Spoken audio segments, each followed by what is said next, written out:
గత ప్రభుత్వంలో నిర్వాకాలు ఒక్కొక్కటిగా వెలుగులోకి వస్తున్నాయి. తెలంగాణ రాష్ట్ర దివ్యాంగుల సహకార సంస్థ చైర్మన్ వాసుదేవరెడ్డికి ఆసరా పథకంలో చోటు దక్కింది. నెల 1,00,000 జీతం తీసుకుంటున్న వాసు దానికి అదనంగా ఆసరా పింఛను పొందిన ఘటన వెలుగులోకి వచ్చింది. దీంతో తెలంగాణ రాజకీయ హీట్ ఎక్కింది. ప్రభుత్వం తరపున సకల సౌకర్యాలు పొందిన వాసుదేవరెడ్డికి ఆసరా ఇచ్చారనే వార్తలు హాట్ టాపిక్ గా మారాయి. సామాన్యులకు అందాల్సిన 4,016 రూపాయలు ఆయనకు ఎలా ఇచ్చారంటూ రాజకీయ వర్గాలు ప్రశ్నిస్తున్నాయి. ఆసరా పథకంలో ఎవరెవరు అనర్హులు ఉన్నారో గుర్తించాలని ప్రజా సంఘాలు డిమాండ్ చేస్తున్నాయి.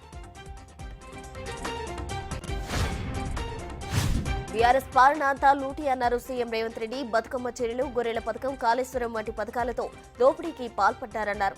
ఎవరికి హాఫ్ నాలెడ్జ్ ఉంది, ఎవరికి ఫుల్ నాలెడ్జ్ ఉంది అనేది అందరికీ తెలుసని సీఎం వ్యాఖ్యానించారు. కాంగ్రెస్ పాలనలోనే పేదలకు న్యాయం జరుగుతుందని రేవంత్ స్పష్టం చేశారు. సకాలంలో పింఛన్లు ఎవరికి అందడం లేదని బీఆర్ఎస్ ఎమ్మెల్యే హరీష్ రావు అసెంబ్లీలో అన్నారు. 2 నెలల నుంచి ఆసరా కోసం జనం చూస్తున్నారనగా మంత్రి సీతక్క హరీష్ కు కౌంటర్ ఇచ్చారు. అసెంబ్లీలో వాస్తవాలు మాట్లాడితే బాగుంటుందంటూ చురకలంటించారు మంత్రి సీతక్క.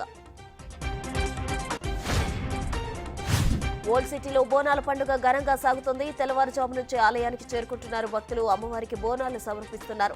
సోమవారం రంగం భవానీ రథయాత్ర నిర్వహిస్తారు. లాల్ దర్వాజా బోనాలతో సింహవాహిని అమ్మవారి ఆలయ పరిసరాలు కలకల్లాడుతున్నాయి.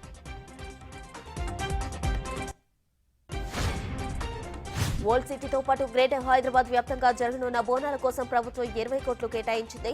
తెల్లవారుజామున తొలి బోనం రాత్రి 8 గంటలకు ప్రపంచ శాంతిని కాంక్షిస్తూ శివపార్వతుల కళ్యాణం హైలైట్ గా నిలుస్తుందని స్థానికులు చెబుతున్నారు. రేపు పోతురాజుల విన్యాసాలు, తిన్మార్ డాన్సులతో ఓల్డ్ సిటీ మార్మోగనుంది. పునర్వ్యవస్థీకరణ చట్టంలో ఉన్నవే ఏపీకు కేంద్ర ప్రభుత్వం ఇచ్చిందని సీఎం చంద్రబాబు అన్నారు. అమరావతి, పోలవరం, వెనుకబడిన జిల్లాల అభివృద్ధి విభజన చట్టంలో ఉన్నాయని ఆయన గుర్తు చేశారు.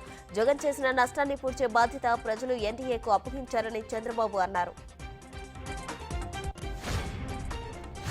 రాష్ట్ర వ్యాప్తంగా ప్రజల నుంచి వచ్చిన అర్జీల ఫిర్యాదులను డిప్యూటీ సీఎం పరిశీలిస్తున్నారు. పవన్ చొరవతో తిరుపతి జిల్లా వెంకటగిరిలోని ఎన్టీఆర్ కాలనీలో నెలకొన్న సమస్యపై పోలీసులు వెంటనే స్పందించి యాక్షన్ తీసుకోవడంతో స్థానికులు ఆనందం వ్యక్తం చేశారు. దట్ ఈస్ పవన్ అంటూ పోస్టులు పెడుతున్నారు.